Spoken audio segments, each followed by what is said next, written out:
Estou tirando alguns dias de luto para eu estar aqui, não só para deixar os irmãos a par da obra de Deus. Eu gosto de ser transparente, e passar para os irmãos. Algumas pessoas já disseram assim para mim, mas essas coisas você não precisa tratar no altar, Essas coisas você não precisa falar às pessoas, porque tem pessoas que não estão nem aí.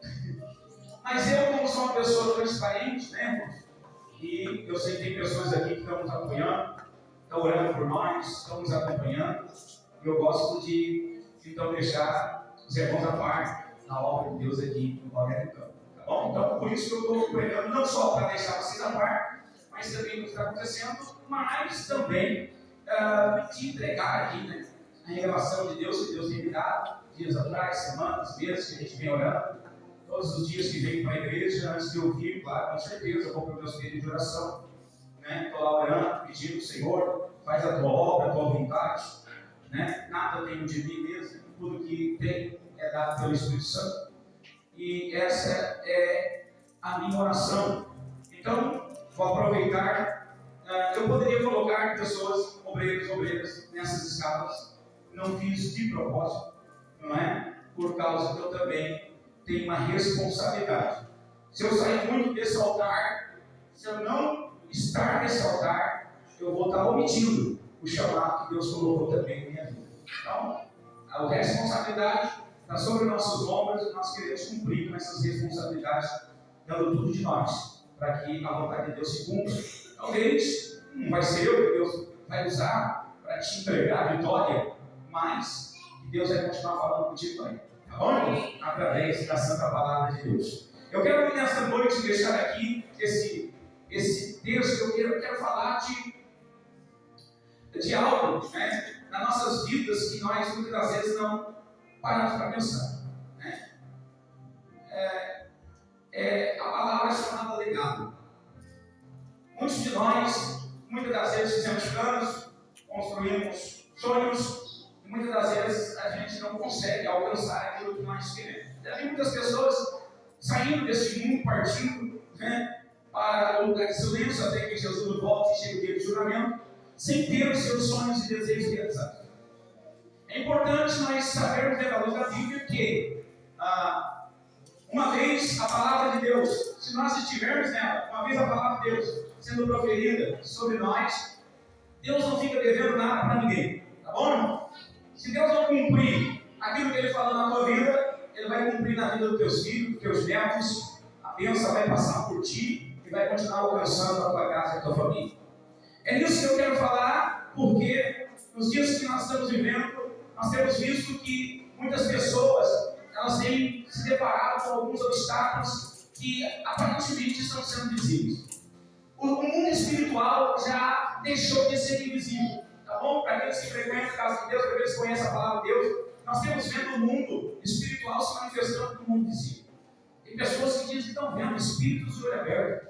Tem pessoas que vê vultos, que ouvem vozes. Isso quer dizer que já não está mais no nível da espiritualidade. Isso já está se manifestando no mundo físico. Se você está ouvindo vozes, quer dizer que existe já algo de sobrenatural acontecendo que nós precisamos estar atualizados. Por que está acontecendo isso? Talvez alguns digam, vou mais profundo, eu digo, por que na minha vida alguma coisa está dando tanto errado? Por que eu oro, por que eu vou na igreja, por que eu faço isso e aquilo e as coisas não dão certo? Isso pode ser que o mundo espiritual, que você está ignorando, ele está se fazendo mais perto de ti. E quanto mais perto ele ficar, mais você vai ter que correr para a presença de Deus, para Deus pelejar pela tua causa e te dar vitória. Isso aconteceu nos tempos de Davi.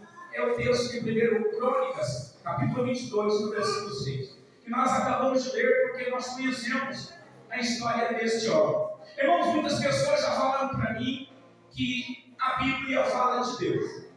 Eu não estou aqui para criticar. E as minhas críticas nunca vão ser destrutivas. Vão ser críticas construtivas. Tá bom? A palavra de Deus nunca vem para nos matar. Ela vem para nos edificar, para nos curar, para nos dar vida. Algumas pessoas falaram para mim dizendo: a Bíblia O único livro que fala de Deus é a Bíblia. Irmãos, seriamente, para quem estuda, para quem lê, para quem busca, sabemos que a Bíblia não fala de Deus, tá bom? A Bíblia fala de homens e mulheres que tiveram uma experiência com Deus. Nenhum homem, nenhuma mulher tem a capacidade, no seu QI, na sua psique, na sua sapiência, de falar de Deus. Como é que você vai falar de Deus se você nunca esteve com Ele, você nunca entrou na casa dele? Não é? Eu nunca fui ao céu para falar do céu. O próprio Jesus disse: vocês falam das coisas terrenas, eu falo das coisas que eu vi, porque meu Pai passou para mim. Quem é de cima, fala das coisas de cima, e quem é de baixo, fala das coisas de baixo. Então, muitas pessoas, elas, já falei isso muito para os irmãos, que diferem as pessoas uma das outras. Não é a casa, o carro, o dinheiro, a posição que está. É o conhecimento, principalmente da palavra. Fora da palavra, o conhecimento é loucura para Deus.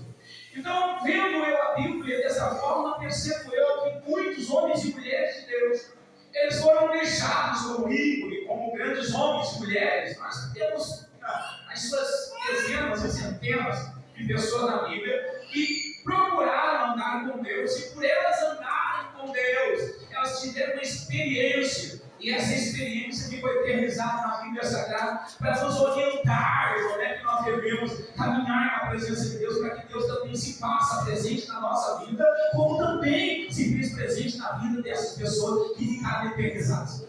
Então nós queremos citar uma delas. Eu podia citar centenas, mas vou resumir. Eu quero citar aqui este homem, para quem não conhece, depois do livro da saída, Êxodo, um dos maiores ícones do Pentateuco, chamado Moshe ou Moisés, e o segundo homem é o rei Davi de Mello, o rei Davi. Quem não sabe da história do rei Davi? Quantos já não ouviram falar que Davi derrubou um gigante com uma pedra, um estilingue, uma funda, não é? Mas esse homem, que a Bíblia também cita como um grande rei, um grande homem escolhido, que tinha um coração segundo o coração de Deus, a Bíblia diz que a sua trajetória não foi assim tão belíssima como todo mundo imagina. Os personagens bíblicos que nós olhamos, essa glória de Deus revelada neles, e se nós olharmos não só o texto, mas o contexto, nós vamos ver que por trás das cortinas, dos bastidores, teve muita lágrima, sofrimento, tropeço, queda, levante, aumenta, baixa, teve um momento de solidão, depressão, teve um momento de decepção, teve tantos momentos na vida desses homens e mulheres de Deus, até então que eles determinassem se aproximar de Deus, para que Deus pudesse fazer deles um instrumento usado para que o nome de Deus fosse glorificado. Alguém está me ouvindo aí? Diga amém. A Bíblia diz então que Davi de Mello, o rei Davi, ele foi chamado por Deus, separado por Deus, e ele foi chamado para ser um homem de guerra, de batalha, tanto que depois da primeira guerra de Davi com o gigante Golias, ele nunca mais se apartou dele as guerras. Desde quando ele foi chamado unção na casa de Jessé, pelo profeta Samuel, a Bíblia diz que depois ele foi e guerreou com o gigante Golias. Dali para frente ele virou agora um soldado do rei Saul, e a partir dali capitão de capitão ele se transformou em chefe, e das batalhas não cessaram mais até a sua morte. E a Bíblia diz que Davi agora, depois dele se infiltrar dentro dessas batalhas, depois dele sofrer tantos colapsos, depois dele resistir tanto a ataques, veio uma fraqueza então em Davi de Mello. A Bíblia diz que uma das coisas que mais atingiu Davi, quando Deus falou para ele que ele não podia construir uma casa para Deus. E muitos acham e entendem que quando Deus diz: tu não pode construir uma casa para mim, porque as tuas mãos estão manchadas de sangue. E muitas pessoas acham que é porque Davi matou muita gente, é porque Davi era um soldado da batalha, na sua mão direita estava a espada, a esquerda estava o escudo. Não. A palavra revelada de Deus, da Bíblia Sagrada, quando Deus disse: tu não vai poder edificar uma casa para mim, não foi porque Davi matou muitos homens, porque ele derramou muito sangue. Tinha um único sangue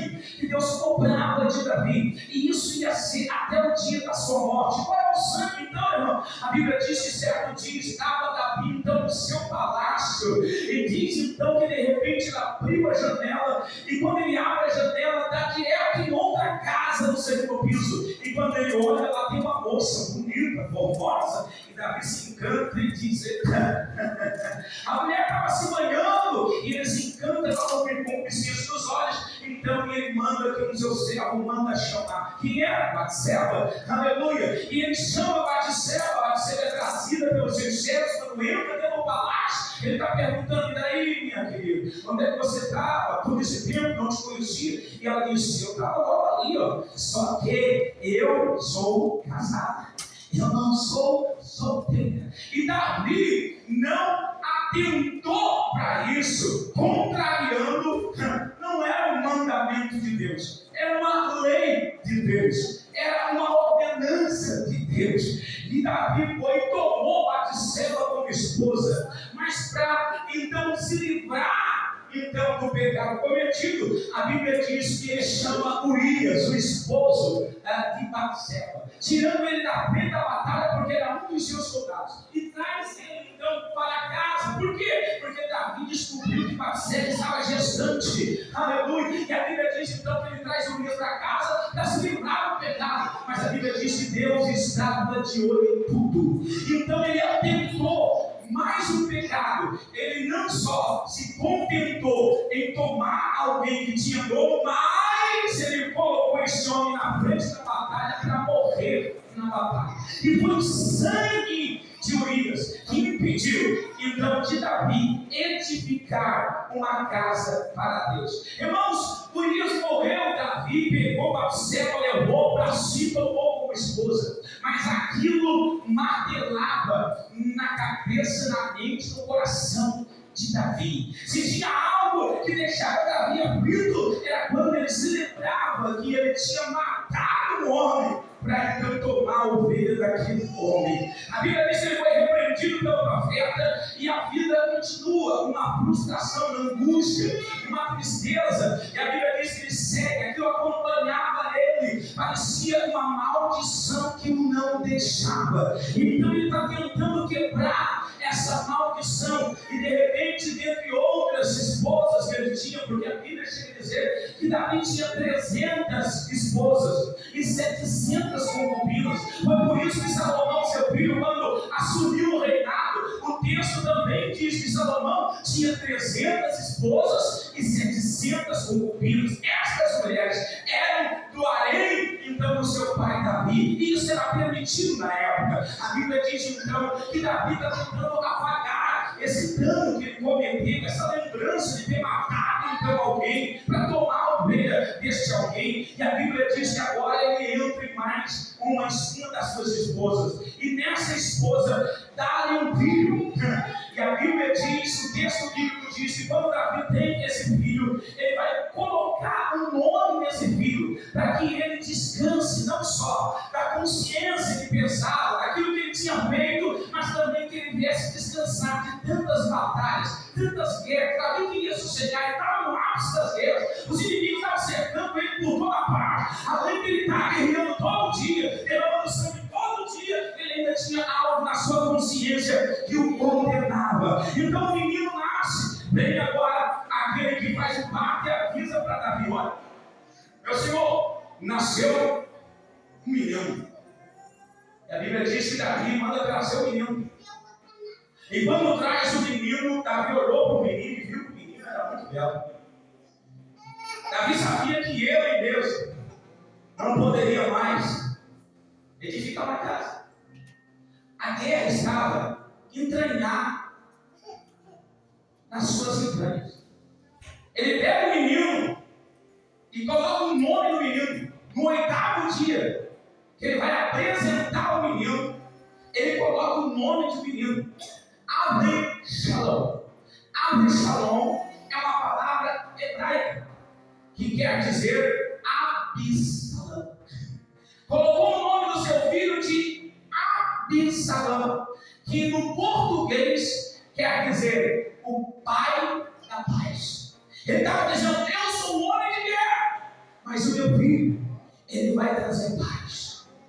Eu mato, viro para defender o meu país, mas ele não. Ele vai trazer a união e não vai precisar de espada na sua mão.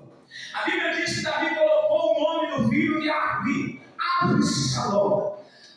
Absalão, o pai da paz, achando que esse menino agora ia crescer, ia seguir as instruções, e ele iria então agora trazer a paz para esse reinado. Mas a Bíblia diz que o menino cresceu, e ele foi uma das maiores decepções de Davi. A Bíblia diz então que Absalão começa a intentar tomar o reino de seu pai. Ele começa agora a tentar ganhar o coração dos súditos e até dos sacerdotes. É algo sobrenatural, é irreal o que está acontecendo agora, por causa de um delito, por causa de algo que Davi cometeu lá atrás. E Deus está dizendo: meu querido, agora a espada não vai se apartar de ti, e a tua casa será dividida, porque tu matou alguém que não tinha culpa e nem devia morrer. A Bíblia diz que agora Absalão cresce, e agora Absalão está querendo dividir o reino do próprio pai. É uma tristeza terrível.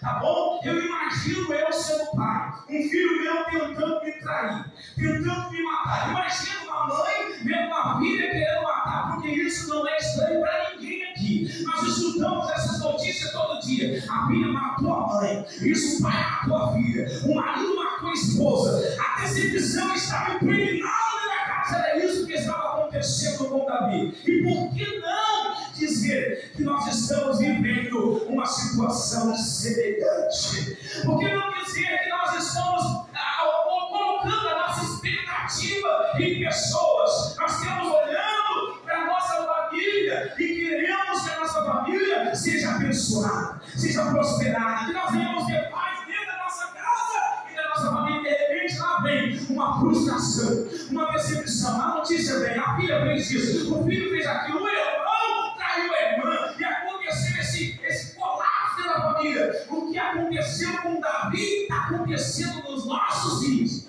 que nós estamos vivendo aqui agora. Imagina a frustração do pai sendo ele rei. O seu filho era um príncipe, com direito a herdar o trono. Ele não precisava ir quebrando o protocolo para chegar onde ele queria chegar. Ele só devia esperar o tempo do processo. É o que nós não sabemos fazer. Muitos de nós não sabemos esperar o tempo do processo. O processo ele pode ser doloroso. O processo pode ser angustiante. O processo pode causar ansiedade, nervosismo. Mas se nós passarmos pelo processo no tempo certo, a glória do Senhor vai descer sobre a nossa casa, a nossa vida, a nossa família, e o nome de Deus será glorificado. O processo, imagina a angústia. Imagina a angústia de Davi. O filho de Salão que ele amava, agora estava com o pai, querendo dividir o reino. Ah, meu Deus, eu imagino. Eu fico imaginando Deus vendo essa situação. Deus entende isso porque ele passou por isso. Você já leu o livro de Judas? Só estou te relembrando. Você já leu o livro da saída? Você conhece o final da história? Moisés foi tomado no Monte Nebo. E aparentemente aqui embaixo parece que tinha terminado para Moisés. Não terminou. A Bíblia diz que enquanto os anjos sepultavam o corpo de Moisés, o diabo estava querendo o corpo também. Se tem uma coisa, irmãos, que o diabo quer criar em você e em mim, é frustração. Ele quer que nós sejamos frustrados, depressivos, abatidos. A Bíblia diz que Salomão não tinha nascido ainda, mas existia uma profecia dizendo que então, da vergonha de Davi, do opróbrio de Davi, que ele tinha cometido o pecado de Davi, que ele tinha cometido, Deus ia levantar alguém para sentar no trono de seu pai. Imagina, Deus estava dizendo: ei, eu sei, Davi, que tu passasse por isso e por aquilo. Eu sei que tu transgrediste, tu fizesse errado. e tu passou por cima daquilo que eu mandei você fazer. Tu não precisava ficar olhando para ovelha na casa do outro, porque tu tinha muitas esposas para te dar mais. Mas eu também sei que Deus não te vê com o olhar do homem. Deus não te vê como você é hoje. Deus está olhando para você agora e está te vendo como você vai ser amanhã. Deus sempre te vê lá na frente. As pessoas começam a olhar para você e elas gostam de lembrar do teu passado. Gostam de lembrar daquilo que você cometeu de errado. Ninguém aponta o benefício que você fez para alguém. Sempre que alguém fala de você, ele vai te apontar algo que você fez no passado. Ou se não, que você está passando para ele. Mas meu irmão, Deus está te olhando e está vendo o teu sucesso, o teu progresso lá no futuro. Para dizer que o nome dele vai ser glorificado já, vai ser glorificado e que a vitória vai chegar.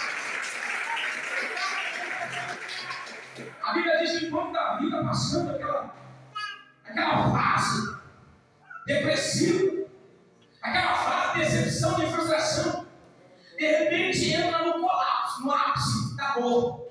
A Bíblia diz que Absalão foi perseguido por homens de Davi e ele ficou preso numa árvore junto aos cavalos. E então um soldado foi lá e matou Absalão. Absalão, pai da paz, não era mais o pai da paz, estava morto. E a Bíblia diz que os gritos de Davi eram ouvidos em todo o arraial, Israel inteiro ouvia os gritos de Davi lá no palácio, dizendo: ah, é teu filho Absalão. Ah, se eu pudesse ter morrido no lugar dele. O ápice da dor agora. Davi estava olhando, imaginando, dizendo: agora eu que achei que ele era a minha esperança, eu que achei que ele ia agora fazer com que a paz reinasse no meio do povo de Israel. Agora não tem mais paz, não tem mais quem venha então trazer a paz. Aquele momento foi muito triste. Estou falando de legado. Estou falando de algo muito importante na tua e na minha vida. Porque todas as vezes que nós viemos para a igreja, todas as vezes que nós buscamos algo de Deus, parece que nós pensamos só em nós mesmos. Eu tenho certeza que nós estamos aqui porque você quer a tua vitória. Será que tem alguém aqui que está pedindo a vitória de alguém, senão a tua própria vitória? Será que tem alguém aqui que está se lembrando de alguém que precisa mais do que você que está aqui nessa noite? Será que não tem alguém sofrendo mais do que você no meio desse teu sofrimento? E eu aprendi com a Bíblia e com o Espírito Santo. Irmão, quando Deus se bota nessa situação, quando Deus começa a repetir, parece que as coisas se repetem na nossa vida, não tem? Eu já passei esse sofrimento no ano passado, parece que esse ano está passando de novo. Eu já passei isso com a minha vida, meu filho, parece que estou passando de novo, você está repetindo, parece que é rebelde. Eu já passei isso com meu marido, já passei isso com meu irmão, eu já passei isso na igreja, por que isso está se repetindo de novo? E muitos acham que isso é um mal, não é um mal. Sempre na Bíblia não. Quando Deus está permitindo essas coisas se repetir, muitos dizem que é só espírito hereditário familiar. Não, mas peraí, Deus está no controle de tudo. Deus está no controle de tudo. Quando essas coisas começam a se repetir na tua vida, muitos, é Deus. Ele quer saber se você realmente vai perseverar naquilo que você está buscando dele. Vou te dar um exemplo, acabou de encerrar essa história. Vou te dar um exemplo. A Bíblia diz que o livro de Reis, se não me engano, capítulo 19, a Bíblia diz que Elias desafiou os 450 profetas de Baal e 400 de Jezreel. 150 profetas. E a Bíblia diz que quando chegou no Monte Carmelo, deixou que os profetas de Baal fizessem as suas ofertas e ficou o dia inteiro, pela tarde. Então Elias edificou o altar. Ele cavou um buraco em redor do altar. E ele pediu algo que não deveria pedir. Por quê? Porque ele mesmo profetizou 3 anos e meio de seca. Ele disse que a minha palavra vai chover e vai cair sobre a terra. Nada, tudo vai ficar seco aqui, segundo a minha palavra. E agora ele volta para desafiar os 850 profetas de Baal. E depois que ele prepara o altar, ele cava um buraco e redor do altar, ele pede algo que está faltando em todo o reino. Ele pede água. Pede água? Vocês estão numa secão. Mas Deus é Deus. Ele pega o sábio na sua Aleluia. Ele está dizendo, tem alguém aí, tem água. É nem Deus perguntando para nós. No meio da tua luta, da tua prova, da tua fraca, da tua fraqueza, Deus pergunta para você, será que você pode me atender? Pode fazer aquilo que eu quero que você faça? Você pode ir lá, nesse lugar que eu estou dizendo você. Você pode falar aquilo que eu quero que você fale. Deus está pedindo água para alguém. Porque tem alguém sedento de água. O que Elias estava pedindo era água. Elias também estava colocando alguém em prova para ver se realmente tinha alguém no meio daquelas pessoas. Se estava crendo que ele era profeta de Deus. Tem alguém que tem água aí? E apareceu um. Se não tem meu um canto d'água. E deu canto? Sim. Pegou o canto e jogou na cova. A terra sequíssima. Jogou a água na terra. Ó. Puxou tudo a água. E ele disse: só um meu. Tem mais alguém que tem água aí? E apareceu o segundo. Ele disse: pois você não tem? Vai dar para mim? Pois não, está aqui o canto. Elias pega e joga a segunda vez o canto. Na segunda vez, a água é sugada pela terra e forma lodim por baixo. E ele disse: eu preciso de mais água. Tem alguém que tenha mais água? E veio o terceiro e disse: eu tenho mais um canto. E quando ele joga o terceiro canto, o texto diz que agora a terra não puxou a água toda, mas ficou uma quantidade muito pouquinha de água. E agora ele pergunta: tem mais alguém que tem água para eu jogar no rio? As pessoas estão vendo que ele está jogando a água no rio. E o sol, enrijecido pelo calor do sol, castigado pelo vento do deserto, estava puxando da água. Eles estão olhando. Esse camarada está vendo a bebida da nossa água, que era para nós beber, ele está jogando na terra. Ele não para de fazer o que ele está fazendo. Está desperdiçando a água. E ele está dizendo: tem mais alguém aí que tem um cântaro de água para jogar água aqui dentro? Sabe por quê? Porque Elias queria provar para todos que só o Senhor é Deus. Para nós provar que só o Senhor é Deus, tem que ter alguém aí que crê em Deus como nós cremos. Alguém estava vendo aquela imagem, aquela situação se repetir, mais um cântaro, mas isso aí está se repetindo e não acontece nada. O que Deus estava querendo dizer é que algumas coisas podem se repetir na tua vida. Pode se repetir esse ano, no ano que vem. Uma coisa você tem que continuar fazendo, é colocando água dentro do rio. Ou seja, você tem que continuar crendo que você vai fazer aquilo que Deus mandou e Deus vai responder na hora certa e vai te pegar vitória. Está no nome dele certo, glorificado na tua vida. Imagina ele pedindo água, todo mundo em falta de água. E quando ele jogou o quarto canto que criou a água no rio, ele disse: agora sim, agora eu vou orar. Porque esses que estão me dando canto com água aqui, eles também estão crendo que o meu Deus vai responder do céu com fogo e vai consumir o sacrifício no altar. O que nós não devemos fazer é desistir. O que as pessoas do mundo fazem, elas desistem, elas desanimam, elas param, elas recuam. Sabe por quê? Porque elas não creem no Deus que nós cremos. Se você for atacado pelo diabo, o diabo vai dizer: desiste, para, esquece disso, já tentou tantas vezes, não vai dar não. Ei, a diferença entre aqueles que servem a Deus e os que não servem é essa, porque nós vamos continuar investindo, tentando, nós vamos esperar com paciência, porque nós sabemos que na hora certa o nosso Deus vai responder a nossa oração, o céu vai se abrir, o fogo vai cair e a glória vai descer, em nome de Jesus. Olhando na pátria, e para a sua a Bíblia diz que Davi, ele estava no seu ápice da decepção, guerras e guerras, perdeu seu filho Absalão. E de repente, depois de uma guerra, lá vem a repetição de novo. A parteira vem dar a notícia: